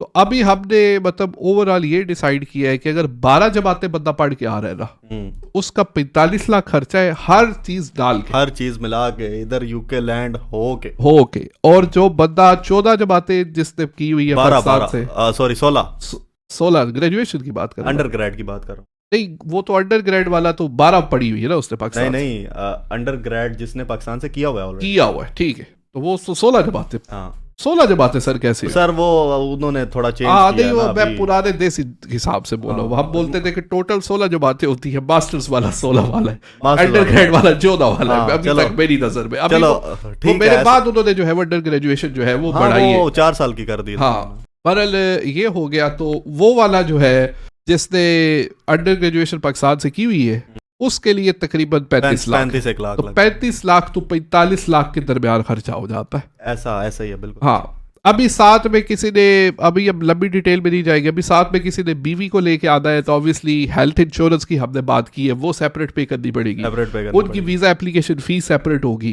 बैंक ठीक स्टेटमेंट है। बढ़ानी पड़ेगी, बैंक स्टेटमेंट उस हिसाब से आपको बढ़ानी पड़ेगी। तो ये सारे की सारी चीजें आपने जमा तफरीक करके देख लेने। सर डिटेल्स पड़ी हुई हैं, सारी डिटेल जो है वो, लेकिन सर एक जो है वो ओवरऑल हम अवाम हाँ को बेसिक आइडिया एक जो है, मतलब ऊपर से वो चलो बंदा बता, लेकिन ऊपर से भी नहीं, हमने वैसे काफी डिटेल में बहुत बात की है, डिटेल में बहुत बताया डिटेल सही। में बात की हमने। अच्छा अभी सर ये डिस्कस करते हैं कि यहाँ पे जब बंदा आ जाता है तो वो बंदा कितने के पैसे महीने में कमा लेता है? सर मैं यही ना 4-5 दिन पहले ना मैंने ना ऐसे ही मेरे अंदर एक चुल मची। मैंने कहा यार आजकल ना हर बंदा मतलब कोई डिफरेंट जॉब्स अप्लाई कर रहे होते हैं लोग। मैंने कहा चेक तो करते हैं कि गूगल पे जो मोस्ट सर्च वर्ड है वो क्या है। सर आप अंदाजा लगाएं वो क्या होगा यूके के अंदर? यूके के अंदर मतलब आप पाकिस्तान खैबर पख्तूनख्वा वाली बात करते तो फिर तो मैं बता देता आपको वहां पे क्या हो सकता है, ठीक है। अभी जो समझदार है वो समझ गए होंगे, ठीक है। लेकिन क्या हो सकता है सर? यही कोई गूगल शुगल पे चैट जीपीटी होता होगा, या पता नहीं फलस्तीन इसराइल की वार होती है। सर यूके में किसको परवाह फलस्तीन इसराइल की, यूके में कोई इस तरह का नहीं। ये आप बड़ा गलत अंदाजा लगाया। चले मैं आपको बता देता हूँ, ऑडियंस को भी बता देता हूँ। सबसे ज्यादा जो सर्च कीवर्ड है ना पाकिस्तान में, तो लोग बहुत हाफ दिखाते हैं ना कि 35 लाख लगा लो बाद में जाके पाउंड ही कमाने हैं और क्या करना है, 45 लाख लगा लो बाद में जाके पाउंड ही कमाने हैं और क्या करना है। लेकिन इस टाइम पे जो सबसे ज्यादा, एक तो क्राइसिस भी चल रहा है और सबसे ज्यादा जो मोस्ट सर्च्ड वर्ड है ना वो है सर जॉब। ठीक है, तो चले देखिए हालात ठीक हो जाते हैं कल को, ठीक है। हालात वैसे भी ऐसे ऊपर नीचे होते रहते हैं। दूसरा आजकल जो दिन चल रहे हैं ना वैसे भी जनवरी फरवरी मार्च इसमें थोड़ा होता है। लेकिन मतलब मैं अगर ऑब्वियसली मैं बात को थोड़ा मुख्तसर चले थोड़ा सा डिटेल में इस पे बात जो है वो कितने पैसे बन जाते हैं और उस पर कितना खर्चा और क्या हिसाब किताब है, इसको थोड़ा सा एंड पे डिस्कस कर लेते हैं। ठीक है। जो दूसरा तरीका इसका है वो है आपका स्किल्ड वर्कर वाला। स्किल्ड वर्कर वाला, ठीक है। ऑब्वियसली हमने स्टूडेंट वाला तो बता दिया। हाँ। तो दूसरा तरीका जो स्किल्ड वर्कर वाला है, ये हमने तकरीबन समझ लें कि 47.5 मिनट में हम ये वाला मतलब 47.5 में हम पहुंचे हुए, तो टाइम स्टेप बनाने के लिए हमें याद रहेगा बाद में। सही है। तो स्किल्ड वर्कर वाला जो मेरे ख्याल में है ना, वो रूट, उसके लिए भी आपको पाकिस्तान से कोई ना कोई क्वालिफिकेशन तो चाहिए। जाहिर है, ऑब्वियसली आप एक क्वालिफिकेशन की बेस पे आ रहे हैं तो वो क्वालिफिकेशन तो आपके पास होनी चाहिए। एक उसका है 1 नंबर तरीका और एक उसका है 2 नंबर तरीका, ठीक है। मैं मतलब पूरा आपको टोटल अच्छा चले इसके बारे में वैसे आपको मेरे से ज्यादा नॉलेज है। हाँ, तो सर उसका जो 1 नंबर तरीका उसका क्या है अभी? वो तो सर जो जॉब ऑफर्स कंपनीज वगैरह करती रहती है ना, मतलब जिस तरह हमारा एक दोस्त आप मिले हुए हैं उनको, ऐसा ही है। वो जो है वो उन्होंने पाकिस्तान से ACCA किया हुआ है और यहाँ पे वो फाइनेंशियल कंसल्टेंट है। हाँ ऐसा ही है। बाकी काफी डॉक्टर्स वगैरह आते रहते हैं, डॉक्टर्स आते हैं, उसके अलावा और कई मतलब वो ये है कि वो पाकिस्तान से एक पढ़ी लिखी है, जिनको पाकिस्तान में भी जॉब्स की कमी कोई नहीं है, जॉब्स की कमी कोई नहीं है, लेकिन इधर उनके पास एक बेटर अपॉर्चुनिटी है। तो उसपे डॉक्टर्स है, इंजीनियर्स है, उसमें वो सारे के सारे, तो वो एक होम ऑफिस की वेबसाइट है, वहां पे जो ऑक्यूपेशन आपके डिमांड में होते हैं ना, वहां पे एक उनकी लिस्ट पड़ी होती है, ऐसे ही है। तो उस लिस्ट के हिसाब से फिर आप डिफरेंट कंपनीज में जॉब ढूंढ के आप अप्लाई करते हो। इसका लेजिट तरीका तो ये है, लेजिट तरीका ऐसे ही है। दूसरा सर ये है कि कुछ कंपनियां हैं उनके पास स्पॉन्सर्स के लाइसेंस होते हैं और वो लाइसेंस वो बेचते हैं, ठीक है, आगे। नॉर्मली तो इसमें फिर क्या मतलब वो ड्यूरेशन भी डिपेंड करती है भाई, कितने जो है अरसे के लिए आप स्टे कर सकते हैं हमारे साथ? वो कंपनी पे डिपेंड करता है। कंपनी साल का वीजा भी इशू कर सकती है, अच्छा कंपनी 2.5 साल का भी कर सकती है, कंपनी सीधा 5 साल का वीजा भी इशू कर सकती है। अच्छा। लेकिन ऑब्वियसली अगर आपने 5 साल का वीजा इशू करता है तो वो ये आपकी हेल्थ इंश्योरेंस की फीस जो है वो 5 साल की आपको पे करना पड़ेगी। और उसमें जो एक बंदा जो लाइसेंस स्पॉन्सर्ड लाइसेंस जिसके पास है वो तो ऑब्वियसली बेच रहा है ना, वो तो बेच रहा है, 5 तो साल वो का तो महंगा बेचेगा।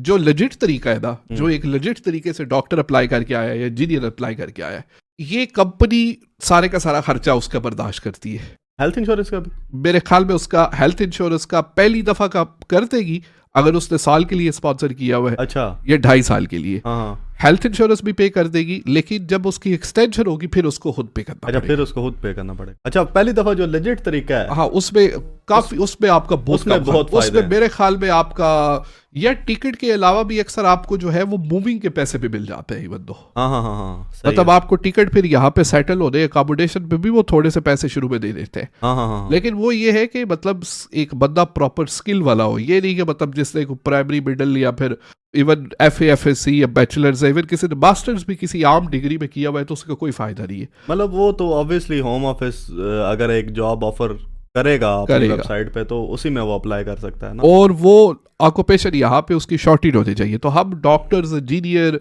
साइंटिस्ट, प्रॉपर रिसर्चर, इनकी बातें कर रहे हैं कि ये लोग जो है जो वीजा बेचने वाले हैं वो केयर वर्कर हो गए, ठीक है, इस तरह की मतलब 2 नंबर डिग्रियां पाकिस्तान से बनवा ली, इस तरह का हिसाब किताब जुगाड़ करके वो आते हैं। तो वो उनको पता होता है कि उन्होंने जो लाइसेंस बेचने वाली कंपनी है उनसे लाइसेंस लेना है, हाँ उनसे स्पॉन्सर लेना है। तो वो स्पॉन्सर सर लेने के लोग जो है वो तो ये सर सॉरी आपकी बात काट रहा हूँ, ये मतलब ये कौन लोग हैं ये जो लाइसेंस बेचते हैं? मतलब ये क्या ब्रिटेन के अंदर लोग जो लोकल है वो भी करते हैं ऐसा? सर बिल्कुल अच्छा बिल्कुल। फर्ज करें अभी मतलब मेरी 2 कंपनी है, हाँ हाँ अभी एक कंपनी का लाइसेंस है मेरे पास, मतलब मैं तो बेचने वाला, तो मेरे पीछे कोई ना पड़े बता सर आपको काइंडली हाँ। ये सर वैसे आपको अव्वल तो मैं कहता हूँ चले बताना नहीं चाहिए था। हम कट नहीं करेंगे इसको हाँ। लेकिन ये है कि अब काइंडली ऐसा ना हो कि आप नीचे मैसेजेस करना शुरू हो जाएं, अपनी ऑफर देना शुरू हो जाएं, बोली लगाना शुरू हो जाएं कि हमसे इतने पैसे ले लो। लेकिन इस तरह का आपका कोई इरादा नहीं है। आपको कल को कोई लेजिट बंदा अगर चाहिए होगा तो आप तो ऑब्वियसली उसी को ही जो है वो करेंगे स्पॉन्सर। लेकिन ये है कि इसमें जो मैं बात असल में कर रहा था, अब जो ब्रिटिश लोकल हैं, एक तो हो गया, चलो आपकी बात नहीं कर रहा, एक तो हो गया कोई एक बंदा जो इमिग्रेंट इधर अब परमानेंटली सेटल्ड है, उसने कल को उसकी कोई कंपनी है उसका लाइसेंस अप्लाई कर लिया उसने, तो उसको तो पता है पाकिस्तानी जुगाड़ का कि ये मेरा एक इन्वेस्टमेंट का जो है वो काम सीधा हो गया, कल को मैं ये 1 करोड़ का बेच सकता हूँ या 70 लाख का या 80 लाख का बेच सकता हूँ, ठीक है। लेकिन जो इवन ब्रिटिश लोकल हैं, नहीं सर, वो उनको तो वीजा इमिग्रेशन के हवाले से पता ही नहीं है। हाँ ये जितने इमिग्रेंट्स, अगर किसी ने नाइजीरिया गाना का बेचना है तो वो खुद नाइजीरिया गाना का इमिग्रेंट होगा, पाकिस्तानी इंडियन है तो खुद पाकिस्तान इंडिया से होगा। अच्छा, तो वो इस हिसाब से बिकते हैं। पर ओवरऑल सर बात ये है कि उस पे तकरीबन ना, मेरे ख्याल में मैं ये समझता हूँ कि उसकी 25,000 तक तो वो लाइसेंस बिकता है पहले। 25,000 पाउंड? हाँ, 15 से 25 के दरमियान जिधर कोई फंस जाए। 25,000 पाउंड तो 25 को सर ये करे तो मेरे ख्याल में ये सीधा सीधा जो है वो 90 लाख तक तो सीधा सीधा ये चला जाता है।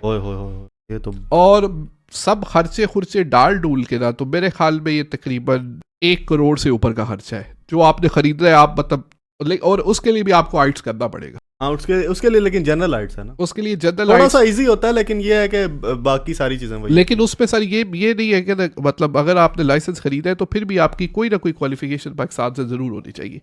ये नहीं है कि उसमें मैट्रिक वाला भी आ सकता है, मैट्रिक वाला तो सर बिल्कुल सर नहीं आ सकता। उसमें तो एक तो और चीजें हैं जो कुछ लोग जो है वो 2 नंबर सर्टिफिकेट्स वगैरह हाँ, तो उसके लिए सर आपको कोई ना कोई बैक्ड अप एकेडमिक एजुकेशन तो चाहिए ना, मतलब FSc या ग्रेजुएशन या मास्टर्स तो कोई ना कोई तो किसी ने किया होना चाहिए ना। ऐसा ही है।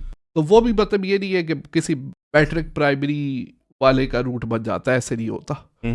तो सर वो जो है वो तकरीबन 1.5 करोड़ तक जो है ना मेरे ख्याल में, मतलब 1 करोड़ 20 लाख से 1.5 करोड़ तक खर्चा आ जाता है टोटल।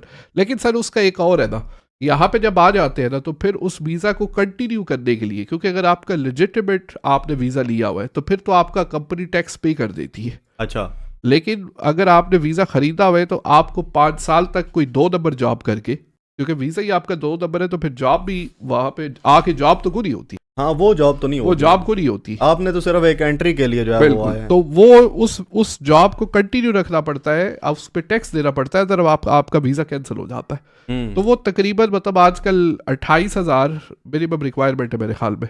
अच्छा 32,000 हो गई है जो मिनिमम स्किल्ड वर्कर की। स्किल्ड वर्कर की? हाँ। नहीं सर, स्किल्ड वर्कर की तो हो गई है 38,000। तो 38,000 का 30% कितना बनता है? 38,000 का 30% आपने 38,000 38,000 में से आप 38,000 का 30% निकालना है ना हाँ। आपने। 38 मल्टीप्लाई 3 ये तकरीबन 11,000 बन जाता 11,000 को अभी 12 पे डिवाइड करें। है। 11,000 को 12 पे डिवाइड करूँ, हाँ जी, डिवाइडेड तकरीबन मेरे ख्याल में ये 850 950 950 950 तो 950 आपने उसका टैक्स जो है वो देना है हर महीने। हाँ हाँ, तो वो तो आपने कहीं पे जॉब करनी है, लेट से आपको मतलब कहीं पे जॉब करके आपने 950 तो देने ही देने। देना ही देना है उनको। उसके अलावा आपने रहना भी है, रहना है आपके, आपने और खाना भी है, आपने ट्रांसपोर्ट भी जो है वो यूज करना और उसकी इनिशियल कॉस्ट भी बहुत ज्यादा है ना। इनिशियल कॉस्ट भी बहुत ज्यादा है। ये तो सर बिल्कुल भी मतलब इसकी क्या वर्थ क्या है सर सर लोगों को अगर पता सर इसमें ना इंतहाई डेस्परेट किस्म के लोग आते हैं मतलब उसमें यह है कि उनकी कोई एज सच, या तो अगर उन्होंने पढ़ा भी हुआ है वो स्टूडेंट वीजे पे जो है, बिकॉज उनकी प्रॉब्ली एकेडमिक्स में गैप बहुत ज़्यादा आ जाता है। हाँ हाँ, ठीक है, तो ऑब्वियसली अभी जिसने फ़र्ज करे आज से 3-4-5 साल का जिसने मास्टर्स करके छोड़ा हुआ है, आगे वो किसी एकेडमिक मतलब PhD भी नहीं कर रहा, कोई भी नहीं कर रहा, हाँ हाँ, उसके लिए ठीक है मतलब वो रूट बन जाता है स्किल्ड वर्कर वाला। अच्छा, क्योंकि वो स्टूडेंट में आएगा तो ऑब्वियसली इतना गैप आ जाता है, मतलब स्टूडेंट तो हमेशा एक फ्लो में चल रहा होता है, फ्लो पे चल रहा होता है सही। मतलब उसने अगर कोई गैप आया भी है तो वो आपको जस्टिफाई करना पड़ता है, जस्टिफाई करना पड़ता है, और वो कोई एवे जस्टिफाई होता भी नहीं है। बिल्कुल ऐसा ही है। वो एक वाकई एक ऑथराइज्ड वे में जो वो है एक बड़ा रिस्की है, भी रिस्की वो आप मतलब आपका अगर जेन्युइन भी है ना वो, ठीक है, वो फिर भी बड़ी रिस्की सिचुएशन है। हाँ हाँ, तो सर उसका मतलब मैं यही सजेस्ट करता हूँ कि लोग जो जिन्होंने स्टूडेंट वीज़े पे आते हैं, तो फर्स्ट ऑफ ऑल उनकी जो लास्ट क्वालिफिकेशन है ना, वो मेरे ख्याल में साल से ऊपर है तो फिर थोड़ा रिस्की हो जाता है वीज़ा लेना। तो फ्रेश आउट ऑफ आप हो ना, मतलब फ्रेश आउट ऑफ आपने FSC की ग्रेजुएशन की है, कोई इशू नहीं है, तो फिर उसमें आपके चांसेस जो है वो ज़्यादा है। अगर आपका उसमें कोई एकेडमिक गैप है ना, तो साल से नीचे गए तो मसला नहीं है, फिर आपकी लक पे डिपेंड करेगा, फिर आपकी लक। ठीक है, तो सर और स्किल्ड वर्कर वाला वो है कि उसमें बाकी सर अभी ये है कि मेरे ख्याल में जो स्टूडेंट आता है वो काम के आगे पीछे जुगूड़ कर आके ना, मेरे ख्याल में 2,000 से 2,500 पाउंड निकाल लेता है। मतलब शिफ्टें ये शिफ्टें करके कॉलेज यूनिवर्सिटी सही तरीके से जाके भी ना 2,000-2,500 निकाल ही लेता है। हाँ ये तो है, ऐसे इतने बन नहीं जाता। चले मिनिमम हम 2,000 कर लेते हैं उस पर, मतलब कोई ना कोई किसी का जुगाड़ कहीं ना कहीं पे लग ही जाता है। हाँ, ये जब तो मैं बोलता हूँ कि रब उसको पाकिस्तान से उठा के यहाँ पे ले आता है, तो इधर भी आपको कोई ना कोई जुगाड़ उसका बन जाता है। बिल्कुल ऐसा ही है, तो बिल्कुल हम ऐसा ही है, इसमें तो 2,000 कोई शक नहीं है। इसमें हम 2,000 की भी बात करें तो मेरे ख्याल में लिविंग एक्सपेंसेस जो है वो उसके आराम से 800 से 1,000 में पूरे हो जाते हैं, 1,000 तक आराम से। ठीक है, 1,000 में वो आउटर लंदन में, बाकी उसके पास 1,000 सेविंग है। ठीक है, 1,000 में से बाकी की वो यूनिवर्सिटी फी, मतलब शुरू में थोड़ा मुश्किल हो जाएगा, मे बी वो घर पैसे ज्यादा ना भेज सके, लेकिन वो अपनी यूनिवर्सिटी वगैरह की फी जो है वो क्लियर करके फिर उसके बाद उसका जो है वो 2 साल का PSW है, उस पे 4 पैसे जो है वो कमा सकता है। अच्छा, PSW के बारे में बताते चलें आपको कि पिछले दिनों काफ़ी न्यूज़ वगैरह आ रही थी, तो PSW को फिलहाल कोई उन्होंने मतलब डिस्कस नहीं किया है सच पार्लियामेंट में, लेकिन ये सर पहले थोड़ा सा ये बता दें कि PSW होता क्या है और मिलता किस बेस के ऊपर है। PSW stands for post student work visa.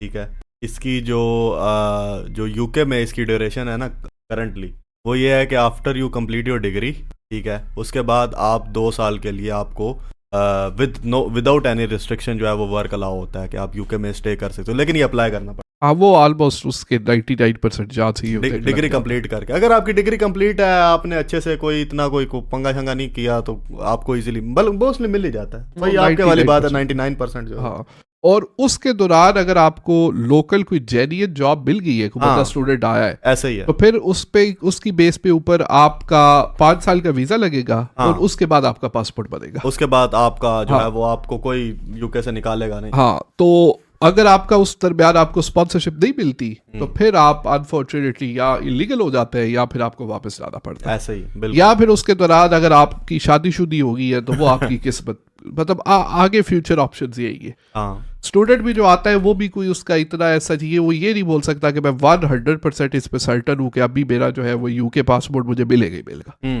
तो वो तो आपकी या कोई शादी होगी है, कल को आपको स्पॉन्सरशिप मिल गई है, ठीक है। इसमें आपका एक वही बात है कि लक की भी, लक भी Total. आपका एक इम्पोर्टेंट रोल प्ले करता है। ऐसे ही है। तो उसका सर तरीका यही है कि पाकिस्तान से जब आ जाते हैं तो दूसरा यही है कि मैं तो हमेशा एंड पे यही बोलता हूँ, अभी हमें तकरीबन घंटा होने वाला है, तो पाकिस्तान से अगर ऑब्वियसली किसी को हेल्प वगैरह चाहिए हो, वीज़े वगैरह की, उसके पास क्वेश्चंस हो, तो वो आपके इंस्टाग्राम का लिंक है नीचे, हाँ स्टूडेंट वीज़ा में। लेकिन उसमें वही हमने बताया कि बंदे ने एटलीस्ट जो है वो एटलीस्ट 12 की 12 जमातें की और आइट्स पास करने की कैपेसिटी हो उसके आइट्स पास अंदर। करने की कैपेसिटी, और कम से कम उसके पास जो है वो मतलब 40 लाख की इन्वेस्टमेंट हो, 45 लाख की, 45 लाख की, ठीक है। 45 को भी सर छोड़े आगे पीछे, बिकॉज रेट ऊपर नीचे बढ़ता जाता है, आप 50 कर लें। 50 कर लें। एक तरह 3 रिक्वायरमेंट है, तरह जिसको पंजाबी में बोलते हैं, तरह, ठीक है। तरह। नंबर 1 12 की 1 और 2 3 हाँ, नंबर 1 12 की हो, ठीक है। नंबर 2 उसके पास जो है वो आइट्स कर ले, क्योंकि ज्यादा लोगों को मसला इंग्लिश नहीं आती, ठीक है। सबसे ज्यादा मसला ही लोगों का ये तो है। मसला ये है। और तीसरा मसला ये है कि 50 लाख। बाकी एडमिशन के हवाले से कैसे करना है, वीजा आगे कैसे प्रोसेस करना है, फॉर्म कैसे फिल करते हैं, अपॉइंटमेंट एक कहाँ पे बुक करनी है, ठीक है, वो आप भाई से इंस्टाग्राम पे रब्ता तब करें जब मैंने आपको बताया कि ये 3 रिक्वायरमेंट आपकी पूरी है, ठीक है। नहीं तो कोई चारा नहीं है। तो कोई चारा नहीं है, उधर ही जमींदारी करे, पट्टे शट्टे डाले, यू नो। हाँ, उधर वही 50 लाख उधर इन्वेस्ट कर लें, और अगर आप जो है वो मतलब कल को उसमें से एक अच्छी आउटपुट आपको मिल सकती है उसमें। अगर वो नहीं है तो फिर बाहर जाने के एक ही चारा है, वो डंकी है। हाँ, उसके लिए सर किससे रब्ता करें? सर उसके लिए बंदे हैं मेरे पास। हाँ। तो सर पाकिस्तान निकलने से फिर ये है कि आप वही मैंने बोला कि एंड पे जुमेरात को आप बुलाते हैं, फिर मैंने आस्ताने पे जाना होता है। सर आज वैसे हमने पॉडकास्ट में काफ़ी सारी चीज़ें और भी डिस्कस कर, हाँ, बहरहाल ये अच्छा हो गया, एक ही जो है वो टाइटल होगा तो उसमें ही हर चीज़ हमारी डिस्कशन होगी, ये सारी की सारी। सही है। तो ये एक अच्छा हो गया है कि हमने मतलब आगे पीछे उसको नहीं किया। बहरहाल उसके अलावा सर और किसी ने दम दरूद कराना हो तो वो मुझसे रब्ता कर सकता है, ठीक है। अच्छा सर, आपसे कोई बंदा अगर दम दरूद कराता है तो उसके फिर वीज़ा लगने के कितने चांसेस है? 150%। 150%? हाँ, अब उसके पैसे पुसे नहीं लेते, ठीक है। वो बस मुफ्त में जुमेरात अगर आपकी बारी आ जाए तो पॉडकास्ट में ऑनलाइन दम कर सकते हैं आप? सर ये मैं गया था पीर साहब के पास। अच्छा। तो उन्होंने बोला कि मसला ये है कि आगे बंदा जो दूसरे एंड पे है उसके स्पीकर पे डिपेंड करता है। अच्छा, आप तो शुफ शुफ कर देंगे, ठीक है, लेकिन उसके स्पीकर से आवाज आती है या नहीं आती ये उनकी मर्जी है। नहीं, आप कल को लोगों को ये ना बोलना शुरू हो जाए कि भाई अपने फोन के स्पीकर को जो है वो एक दफा दोष हो के आओ या इस तरह का। नहीं सर, अल्लाह ताला जो है वो करम करने वाला है। बरल जी अगली जुमेरात को मिलते हैं। लिंक सारे के सारे चैनल्स के हर चीज़ जो है वो डिस्क्रिप्शन में होगी, इंस्टाग्राम भी है, और इंशाल्लाह जो है वो मिलते हैं अगली जुमेरात। ठीक है जी, अल्लाह आपका हामी नासिर हो, अपने और अपने गिरदोनवा का ख्याल रखें। तब तक के लिए अल्लाह हाफिज़। ओके।